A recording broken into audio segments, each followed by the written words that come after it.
Hey everyone, it's Mike back with another episode of Habitual Finance. And this week, I want to talk about budgeting and building your own budget. So, to start off, a lot of people, for some reason or another, have a problem with sticking to or even building their own budget. And whether you're 16 years old just getting your first job or, a 40-year-old adult, you should be responsible enough to build a budget and know how. It's not difficult at all. You just have to have a little bit of willpower and just stop spending. Stop spending so much. Keep track of things. Why wouldn't you want to keep track of what goes on in your life? Why don't you want to keep track of your life? Because if you don't do that, people can screw you over all the time. They can be like, utility company can be like, oh, you never paid us. And in the back of your mind, you're like, no, I know I paid you yesterday, but they're like, show us a receipt. And you didn't keep track of the receipt. You didn't keep track of the payment or your bank or whatever. And, that's just a silly example. But things like that can happen all the time in your life, Money could be gone from your bank account and you're like, I thought I just got paid last week. Where'd all that money go? You're a flat out idiot if you're not paying attention to your finances. So I want to help with that by, I have a little makeshift budget here that I'm going to show you guys in a couple minutes. But budgeting is super important because you just need to, it helps you grow up. It helps you have an easier life. If you've got, we have stressful jobs, stressful world. How about one less stress by keeping yourself organized and having everything paid on time and having extra money? You know how many people think it's strange that I have like $12,000 sitting in an account as an emergency fund that I just don't touch, period, unless I really, really need it? And they think that's so weird. And they also are just amazed by it. These people might even be like 50 years old. They're like, how'd you get that? Like, you just save. That's it. You don't have to spend all your money every paycheck or whatnot. You should assign all the money you get to go somewhere and do something, but that doesn't mean that you have to spend it all on dumb things. So again, this is going to help you significantly accelerate the payment of any debts you may have. You could pay off your house quicker. You could save for retirement quicker. You could retire earlier. That's my goal right now. My goal's right here. At this age, I've paid off all my debts besides the home that we have here. So I'm focusing on retiring early and paying off this house quicker than 30 years. So I'm going to show you how to do that with this budget here. So back again is the financial menu here. So this is the 2020 budget that I just quickly drew together. This is assuming that you make $4,000 a month after taxes and no money is automatically taken out of your paycheck yet. So many books that I've read talk about, or one in specific, financial books, talks about paying yourself first. And that's Rich Dad, Poor Dad. And I think it's a cool concept, and I mostly play by that. The only thing I don't understand or agree with, for normal people at least, is you have to pay your mortgage and your utilities and your insurance and taxes. You have to pay that first. But then after that, you pay yourself. So that's what I have here. $4,000 a month, and this can also apply to rent, mortgage or rent, about $1,700, and this is under the assumption that it's just you. So if it's you and your spouse, you can up this a little bit. Like my mortgage, taxes, and whatnot are actually higher than $1,700, but that's because it's my spouse and I both have full-time jobs that pay well, so we can still save plenty of money. So this is typical rent. If this seems high to you, you probably don't live in the tri-state area, and good for you because you probably should not. But this is typical rent, probably even much higher, up to $2,000 or more per month. And But if you're by yourself, you really shouldn't be paying more than this for a studio apartment or a house with taxes and everything included. You really shouldn't be, because you're just going to be drowning.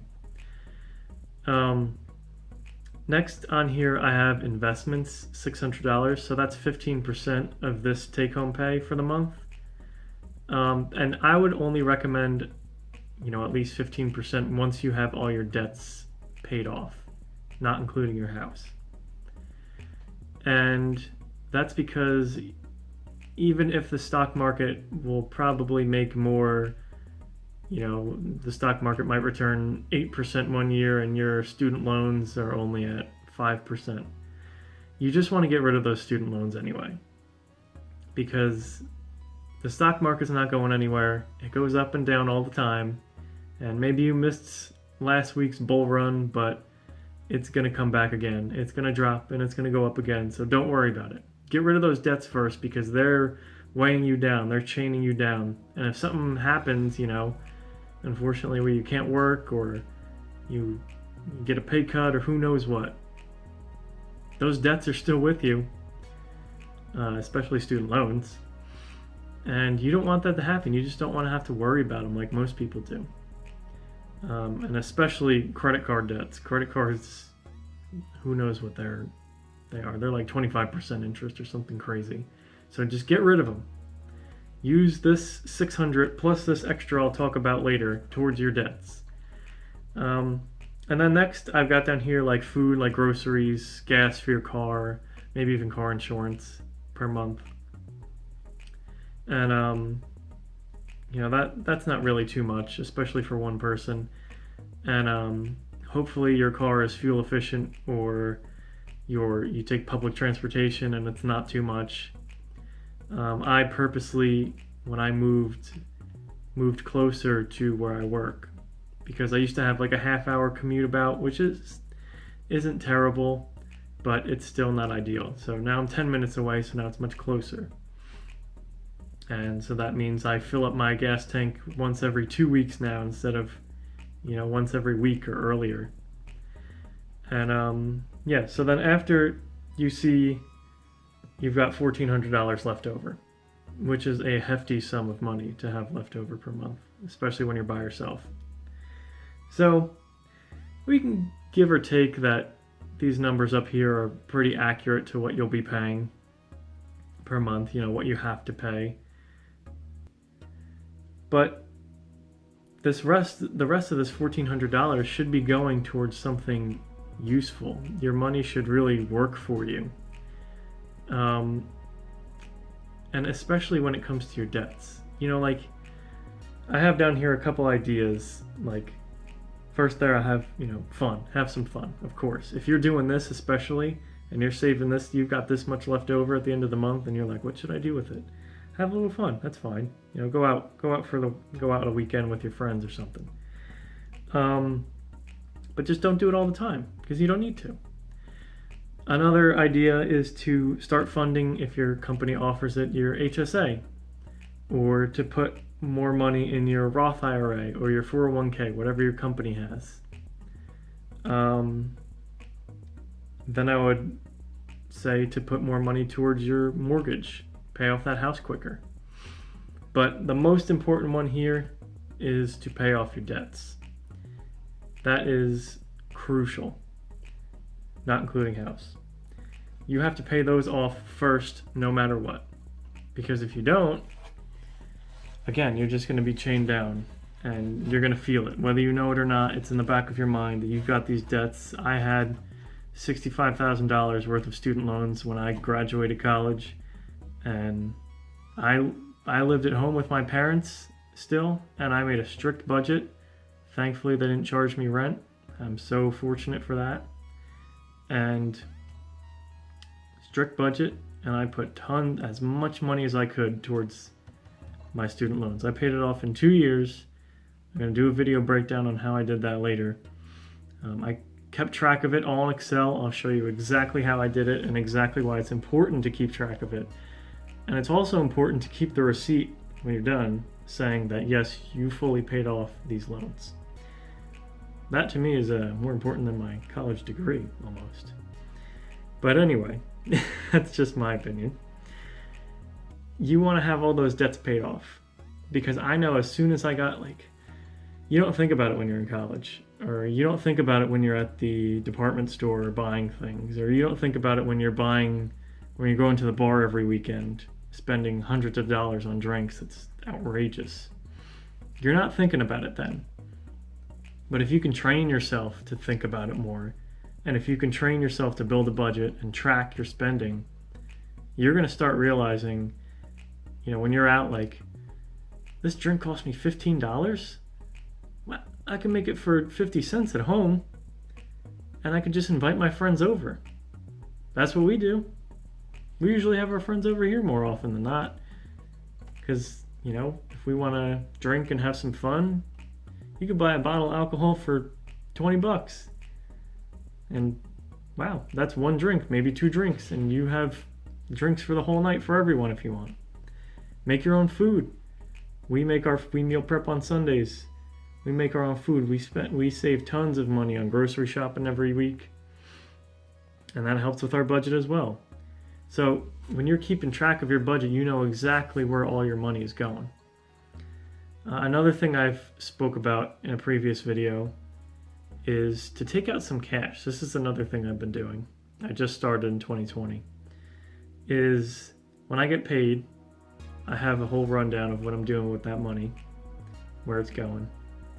Because all of my money goes somewhere. My bank probably thinks I'm strange, because they're like, wow, look at this guy's, as soon as he gets his paycheck, it's gone. It's in all these different accounts, and then the rest gets taken out in cash.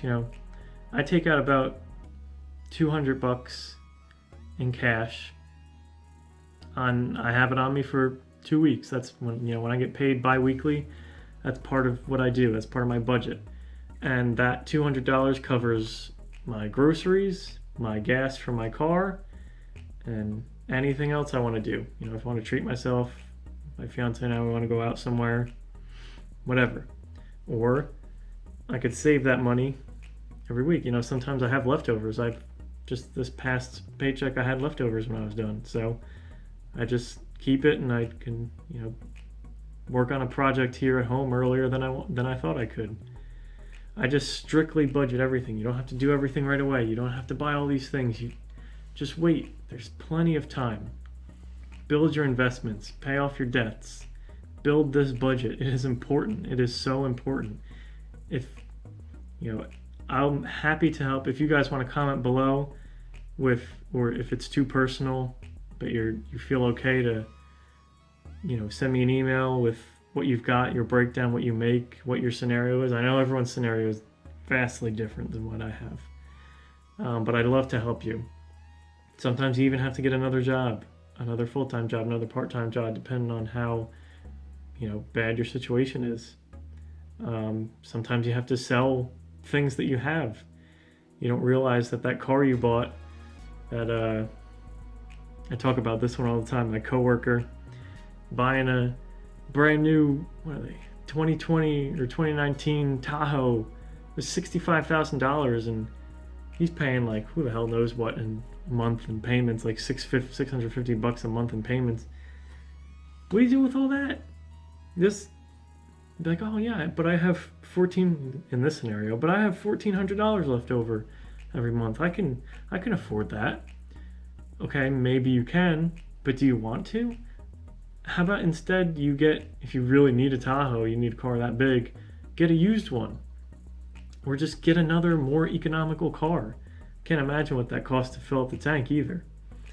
So again, this is what I think, and this is what I want to help you guys. I truly think that this will help you. This will benefit you financially and benefit you throughout life. This is important stuff. So again, thank you guys so much for listening. I appreciate your time and your attention. Anything, if you want to comment below with any questions you have, I'll be happy to, I could pick out your personal scenario and respond back to you, help you with your budget, or, call me out if anything looks silly on my budget. Say, Mike, what about this? What about that? You missed this. Tell me. I'll add it. I'll talk about it. I'd love to hear. Give me a thumbs up if you like this video. And thanks again, guys. I'll see you next week. Bye.